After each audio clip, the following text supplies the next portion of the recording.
Bonjour, Tansegia. Hey, how are ya? It's a smudge for your thoughts. With Gitxaala.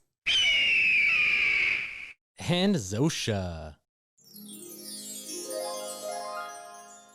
All right, welcome to today's episode where we talk to Lynn Angus. Yeah, so she is the founder of Sisters Sage.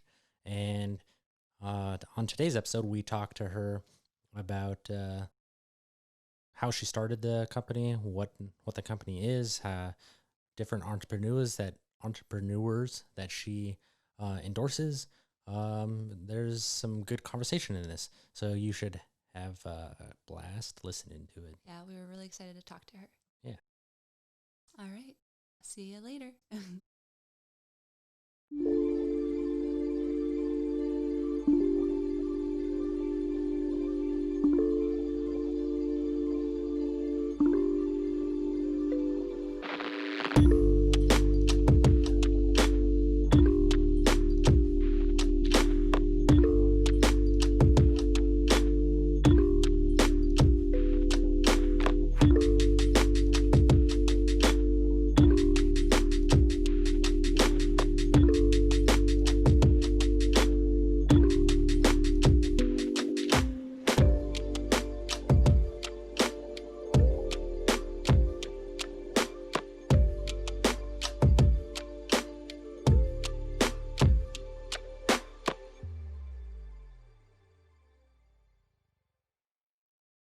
So we could start out now.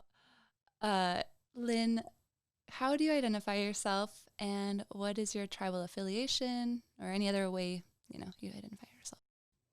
Great question. Sometimes I forget to introduce myself properly. Yeah. My name is Lynn-Marie Angus. My traditional name is Guat Yao. I am from the Gitxaala, Nisga'a, Metis, and Cree nations. We're from Winnipeg, but also from British Columbia, Northern BC. Right now, I'm calling New Westminster, BC home, which is on the Kakite traditional unceded territories. So yeah, that's me. Nice. Thank you. Yeah, thanks so much. And so what do you do for a living? What are your passions, your hobbies? Oh, I wish I had hobbies at the moment. I'm so busy with my I feel the same way sometimes. the living part. So That's I good enough. am the founder of Sisters Sage, an Indigenous wellness brand. As I said, this is my basement, so we're run out of New Westminster. We're an at-home business, and my 9 to 5 or 7 to 7 job is creating handmade, modern Indigenous handmade wellness products. So I make soaps, salves, I make smokeless smudge sprays and bath bombs. And how we do that is use a lot of our traditional knowledge and culture and put that into our products. Awesome. I love that. And like I said, I wish I had some hobbies right now, but honestly, it's kind of like hobby turned passion or turned job. Yeah. And it's perfect. That's the way you want it to be anyway. So Yeah, do you feel like you're working whenever you're doing that? You know, sometimes when I'm under crunch time, I'm like, this is not so much fun. But when I have like more time to be creative and create like my moon soaps, for instance, or come up with a new product, then I really love it. And then I feel like my passion really shines through. Yeah, like the little candy cane curls. I love doing that Those one. Are so cute. I was just like so excited. I'm like, I can't wait to wake up in the morning and go cut it. Yeah, I bet the cutting part, because I've seen, I don't watch them, but I've seen videos. There's like a trend on YouTube, or there was, where people just like cut soap and it's like just a satisfying thing. So definitely, I considered, I was like, maybe that could be like a part of Sisters Sage, the ASMR soap crushing or soap cutting, but I just don't know if I have enough time or passion for ASMR. I would watch it. I would love ASMR, he knows. So she if you falls do asleep to that. Yeah. Well, then I have to stop it, or I'll be like falling asleep, and then all of a sudden an ad will come on. I'm like blasting into my ears. It needs the purpose. Yeah. So I'm like, okay. So when you were talking about the different parts, the different products that you have, the smokeless smudge spray, I think that would be an interesting thing to talk about, like how that is both kind of like, or like a modernized version, a contemporary version of a traditional. Yeah, so we call it a convenient alternative because nothing really replaces smudging, of course. Of course. But when I first started Sister Sage, I was living in a basement suite, and they had an issue with me smudging because the smoke and it was going upstairs. So they said no smudging. So, you know, it just kind of made sense. I'm working with all these essential oils, etc. I was actually, how it happened, my sister and I, we were at my auntie's house. And so we made our little concoction in the spray bottle and we gave it to her and she sprayed it and she just like started crying. Aww. And I was like, oh, my creator, if we can make aunties cry, then we have something special here. I love that.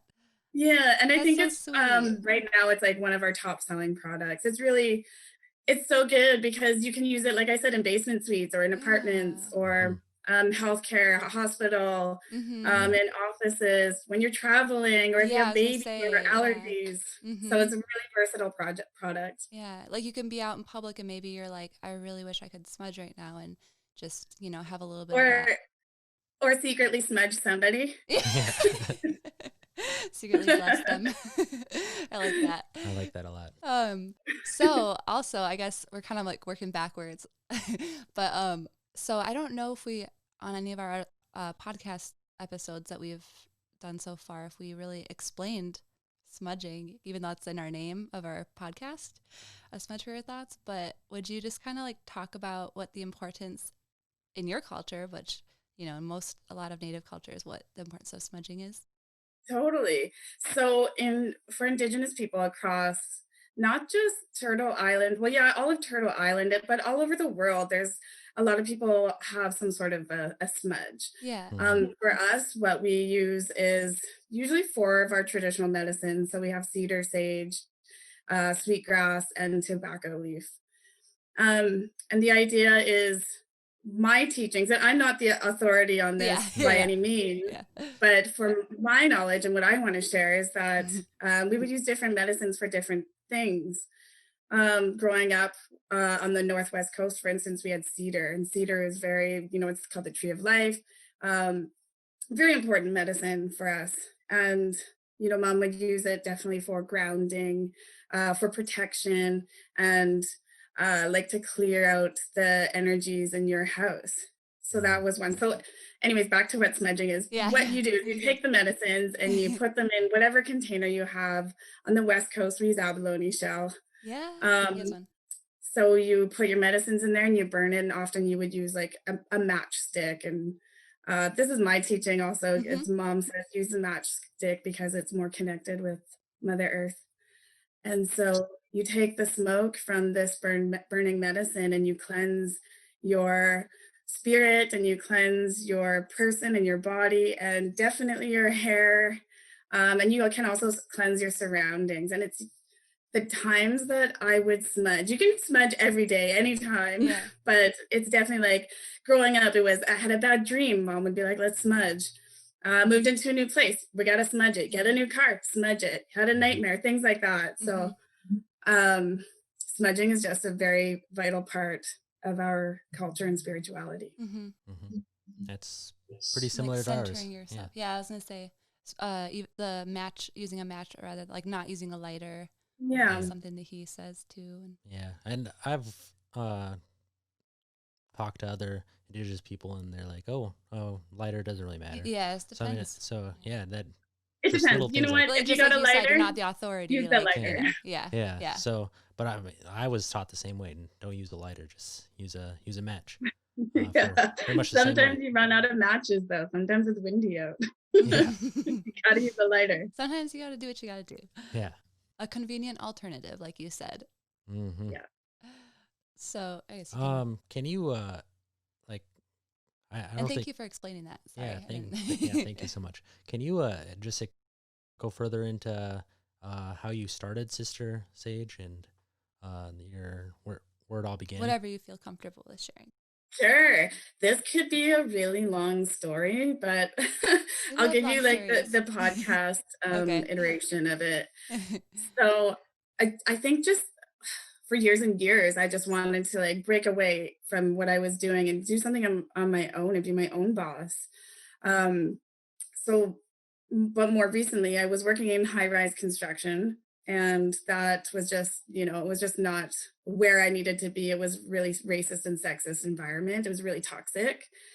And I was tired of crying, like hiding in closets and crying because it was just a really terrible job. And then my sister, she had found herself pregnant and homeless. In Vancouver, there's a very real housing crisis. So she was experiencing that. And so her too, both of us were like, we got to make change. We need to do something that's better for us. And I think it was probably like a month at work, just texting constantly back and forth, like, what can we do? What should we do? It's got to be Indigenous. Do you ever see that the show Portlandia where they're like, put a bird on it? Put a bird on it, yes. So we're like, let's just put a wolf on it because we're from Wolf Clan. We're Wolf Clan, so we're like, just put a wolf on it, Indigenous. There we go.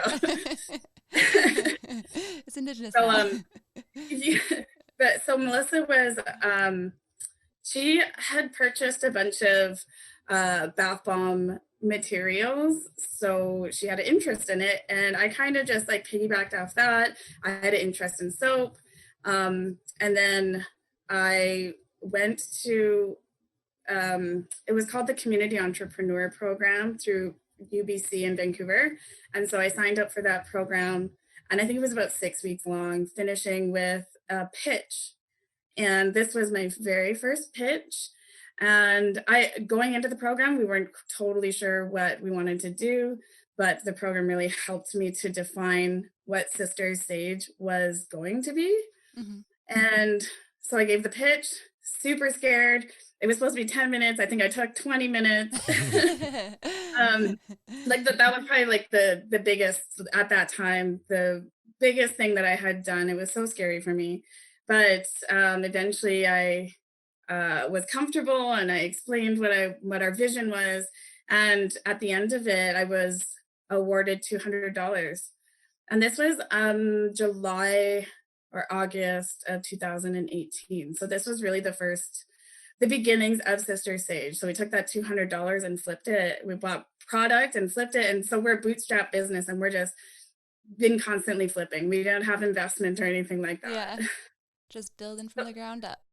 Yeah. And that was really the beginning. So the reason we started it was because, there was a need to get out of our lives at that moment and do something that really spoke to us and something that really fostered our growth, like emotionally and spiritually and culturally and financially. Mm-hmm. You got to get all the spots. So yep. It sounds like it was a really holistic betterment. I don't know the word. Exactly. So we like to ask people, like, and this will be very obvious because you kind of touched base on it, but how do you stay connected to your culture, or what does it mean to you to be? I don't want to butcher it. So, at the beginning of when I introduced myself, I said 4 different nations. True. Yeah. Okay. Right. So it's like from mom and dad's side. And this is kind of a difficult question because growing up, our younger years, we grew up in Winnipeg. And so that was very powwow culture. And, we had regalia and we would go and dance. And that was from mom's side. And so that's where our first smudging took place. Mm. And then we moved over to the West Coast where dad is from. And then we learned more about our Tsimshian Gitxaala background.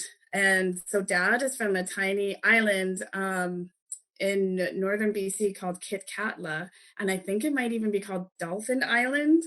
Okay. If you look it up on a map. And so that was it's like just 2 different worlds, mm-hmm. And the culture. So it's not powwow up there. It's like, it's longhouse and it's feasting. And so I feel very fortunate to have been brought up and learning these 2 different sides of us. And so with Sister Sage, I really try to incorporate from both mom and dad's sides and put that into our products. I feel very cultured. Yes, you are. That's really cool. I mean, because you know, it's always really awesome to learn different cultures on like your different, parent sides of the family. Yeah. And especially Yep. like it's amazing to, oh, sorry, go ahead. Oh, I was gonna add too. So dad is also he's Gitxaala, but he's also on his dad's side, he's Nisga'a. And so growing up, we didn't know a lot of our Nisga'a heritage or culture, or even family for that matter. Actually starting Sister Sage, we went to a huge event that happens here in Vancouver. It's called Hobie. And that is a celebration for Nisga'a New Year. And so going there, I was like, I found all of our cousins. And we're like, wow, we have it's such a relative culture, but it's totally different. Even the dialects are different. Um, so it's, again, I'm very rich in culture because I have all of this here. And it's something that again, with Sister Sage we're trying to like revitalize, Yes. and keep alive. Mm-hmm. Yeah, that's great. I mean, growing up, you have had so much culture and have participated in so many different things that now today you're continuing that culture by sharing it with the world by doing this. I think that's really powerful. Sharing your culture in this way. With all of that in mind, how do you navigate through this colonized space with your customs, language, traditions in mind, in order to succeed at Sister Sage here? That is such a deep question. Oh, well, that's a difficult one because as Indigenous people, we really lead our lives like one foot in our history and one foot in the modern, and that's what Sister Sage is really about. It's like creating modern wellness products using our traditions. Um, and so we're trying to hashtag decolonize your shower Yes. by incorporating our medicines into soaps and the sprays and things like that. So Yeah. this is just like our little take at decolonization, but it's really important because I use my platform, not just to make sales. I feel like actually like my social media platforms I use very minimal for making sales, but more for um, sharing information or even just sharing like other Indigenous artists or entrepreneurs. And I think this is my hand at decolonization, is just sharing our histories. And the feedback and reception that I receive is huge because from a lot of non-Indig people, they reach out and tell me like, thank you so much. I had no idea about this perspective, etc. So I'm trying to use my platform for good. I love it. Yeah, you're exactly doing that. Yeah. And I like the like doing it. I mean, not that you have to do it in a positive way. I'm not telling anyone how to decolonize yourself, but we like recently like changed our mission statement to be more like just promoting understanding and respect, like teaching and rather than we had it as combating negative stereotypes. But it feels more powerful to like really raise up the positive things about Native culture and like really promote that understanding and you know what I mean. And respect. I agree because I think for a long time when I was younger that it felt like it was combat. Yeah. In some It ways is still kind today of. it is It like is. we're Yeah. warriors trying Yeah. to fight It for is. our equality and parity in so many different ways. Yeah. But I think a bit of a shift lately where it's very important for us to teach people and Yes. to share Yeah. instead of having that combat with non-Indigenous Yeah. folks. And sometimes it's necessary. So, but like, yeah, I agree. Like, I want to try to shift too, because I tend to try to combat with people, and then it just ends up not getting through.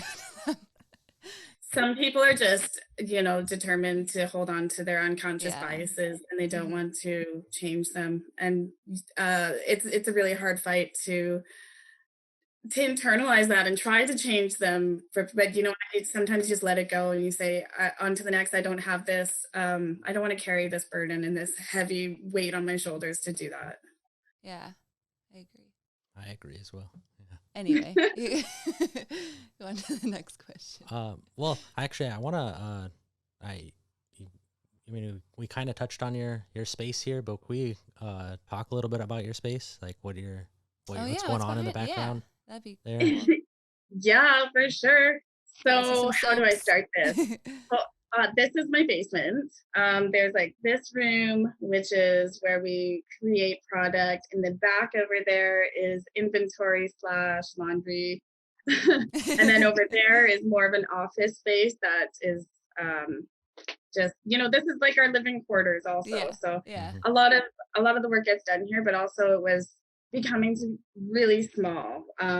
We just started getting more popular, and the capacity in here, there was just like too much demand, not enough space. And so I applied for Pow Wow Pitch, and I don't know if you know what that is.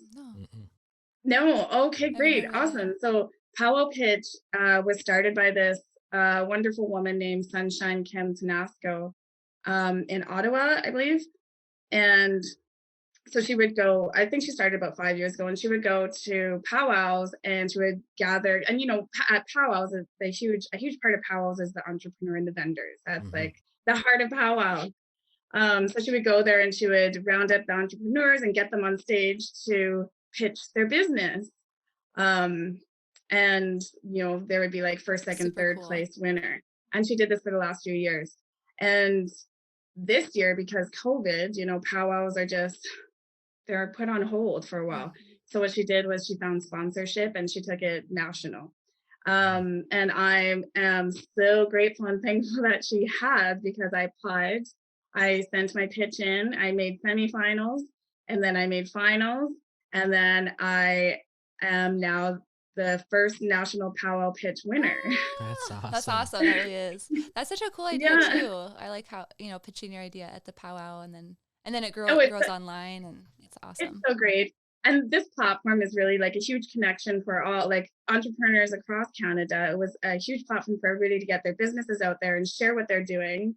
And my pitch was basically like, get me out of here because it's too small, and help me renovate my garage. And that's where the garage stuff comes into play. So I'm renovating and I'm moving all of so it's a little bit empty in here because I'm still trying to figure out. I make soaps over there, bath bombs over here, and I just keep running back and forth because I don't have it quite figured out yet. It's getting some more exercise. Yeah, but it's growth. So we're growing. That's awesome. And I love this little basement, but we can't be in here forever. Oh, yeah, definitely. That's great. I bet it smells really good in there. Oh yeah, constantly. It smells like cedar right now. Yeah. Oh, nice. So how did you start promoting? Right now we found you on like Instagram and stuff, and that's how we got in contact with you. But how did you start showing your product to people? Yeah. Okay. Great question. That is a good question. Before, I guess before social media, I didn't spend a whole bunch of time on social media. Honestly, what we really did was we attended powwows. So we went to powwows, we went to any kind of vendor markets, Indigenous conferences, health conferences, local markets, things like that. And so it was really person-to-person sales.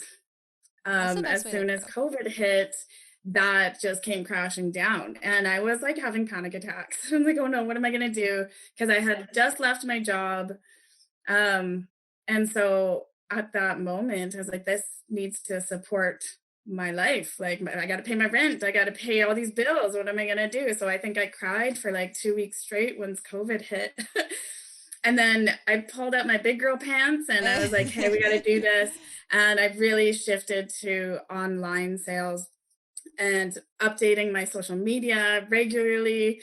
I did I took some social media classes from other entrepreneurs. Cool. Some Shopify classes, and I just, I have like a schedule now, and like I got to post at these times a day. And that's at the moment really how we're getting out there. We've also been using Facebook and Instagram ads too, and that has been so huge for us and in our visibility, and also just the return on investment for those ads also has been really good. So we're being really, really well received at the moment. Awesome. That's great. I like that I didn't even know, that's a really awesome idea to have like social media classes and Shopify classes, like to learn how to, because I mean, I don't know how to, Yeah, do it you know what, properly. Shopify I is don't know so if I even. great. Shopify is really great because they offer, like, I get emails constantly, like, come to this class, learn about Black Friday, Cyber Monday, learn all of these different techniques on what you can do, grow your email list, all these different things. Cool. And I'm taking advantage of it. Like I said, I'm like, this Yeah. isn't just like a 9-to-5 job. This is No, like an yeah. all day, every day Yeah. job. Yeah, being an entrepreneur is a lot of hard work, but it's very Mhm. rewarding also. Mhm. Yeah. Especially when it's something that you hold so close to your heart, like, so.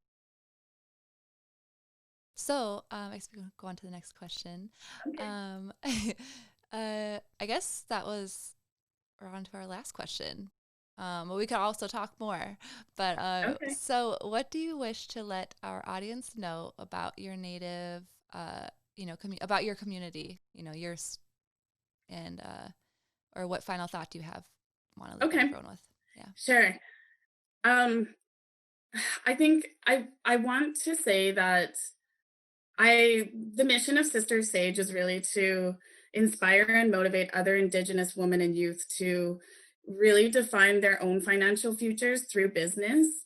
This is my take on economic reconciliation. Mm-hmm. And the word reconciliation is, if you know anything about the word, it's like a repairing a relationship between two parties. And really, the relationship that I'm looking to repair is with ourselves. With the inception of the Indian Act in Canada, Indigenous people were confined to reservations and really taken out of their own, because we're the true entrepreneurs of this land. And so we were taken away from that. Mm-hmm. And so our economies were now dependent on the Indian agent. And so for what I'm trying to promote is this economic reconciliation, and it's a take back for our own financial and economic sovereignty. So I promote Indigenous business hardcore at every opportunity that I can. Yes. Yeah. So I really wanted to make sure and share that little piece. I like, because I remember you talking about that when we first Mm-hmm. had our conversation about what we'd talk about, and I am glad you brought it up because I liked what you had said about it. So, sorry, I thought I cut you off from something. So. No. I was just saying that's great. No, yeah, I like that so much. So, I mean, you said that you promote Indigenous entrepreneurship and things. What other entrepreneurs out there do you promote, and who should we check out? Yeah. I could give you a whole list, but let me tell you one really important one and near and dear to my heart. There's this 9-year-old girl. Her name is Maya Bowdry, and she had pitched for Pow Wow Pitch as well. And her business is called Cookum Scrunchies. I love that. Yeah, I love her. She's so darling. Yeah. She's so great. And her scrunchies are so cute and so beautiful, and I love them. And she actually named one after me. That's so sweet. Yeah. So every week she launches a brand new scrunchie named after a person she admires. And so she named one after me, and I in turn named a bath bomb after her. And so there's just those little collaborations that I do to support other Indigenous entrepreneurs. Another one near and dear to me is my cousin, Carlene Fortin, and her business called Scarlet Designs. And we will be coming up with a collaboration for Christmas time. So watch out for that. Go look them both up. Okay, definitely. And that's good for our audience to know too. Yeah. So how could our audience find you? What is your hashtag or your handle, all of that stuff? How could they find all your stuff? So we're on Instagram at Sisters Sage. Our website is www.sistersage.com, and it's sisters with an S. Yeah. And then Sage. Email sistersageproducts@gmail.com. On Twitter at sistersage3. I know it's weird. And what else? Oh, Facebook, Facebook /Indigenous Bath Products. And those, I think, are the top ones for now. Yeah. Oh, I Yeah, have a that's- TikTok too. Maybe you want to check Ooh, that out. yeah. I Everyone think loves it's just TikTok. like @sisters_sage. I did the, dog, the skateboarding, cranberry Oh juice yeah, I saw drinking. that. Yeah.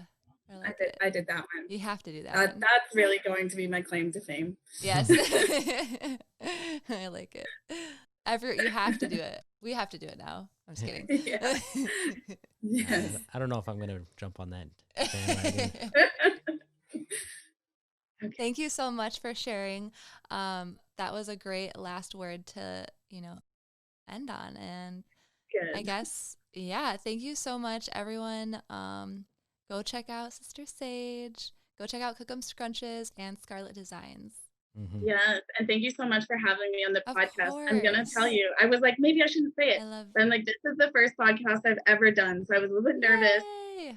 but I think it went really well. I'm nervous So every thanks for time. having me. Of course. You saw how I messed up a bunch, so You did great. you don't need to be nervous. I'm a mess, so. Yeah, so Just kidding. that's going to be great. Is there anything else you want to talk or say before we? Yeah, is there anything else that you that we didn't actually touch on, or? No, I think everything went really well, but I think I'm going to end this with go out this holiday season and support Indigenous business. If it's not me, I can come and contact me, and I'll put you in contact with 30 other Indigenous businesses in a second. So yeah, support, buy Indigenous, buy small, buy local, support economic reconciliation.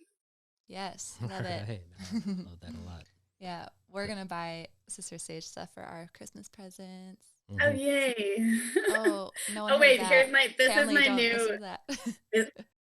is my new catchphrase: "Sage against the machine." Ooh, I love that. I'm gonna make t-shirts. Okay, I'll buy one. I love it. Sage against the machine. I love that a lot. That is so cute. Good. I don't know how anyone hasn't thought of that. That's awesome. I think people have, but I'm just taking it as my own. Okay, yeah, I'll let you. Just go and check if it's been trademarked, and if it hasn't, then you got it. Awesome. I'm on it. All right. Well, thank you, Lynn, so much. I had so much fun talking to you. It was a blast. Thanks again. Thanks. Seriously. Okay. Right. Thanks again. Bye, guys. See ya. Bye. All right. Thank you for listening to our episode with Lynn Angus from A Sister Sage. Check out our website, www.asmudgeforyourthoughts.com. From there, you can find us and like us and find other links to Facebook, Instagram, and YouTube. You can also find our simple form to fill out if you or someone you know would be interested or would be a good fit for our podcast. Or you can email us at contact@asmudgeforyourthoughts.com. And we'd also like to thank Mary Kay for designing our logo. And we'd also like to shout out 8th Generation for our backdrop. We are just shouting them out. They did not provide us this. Shouting them out because we like what they have and what they stand for. They are inspired natives, not native inspired. So, and also, thank you, Okimaukihiu, the late Roddy Sunchild Sr., for the words in our song. He told me these words of wisdom when he was giving me my name. I was just a young lad, and he gave me... Just a young boy. Yeah, he gave me these words to live by. So, thank you. All right, with that, Gigawabamin. See you later.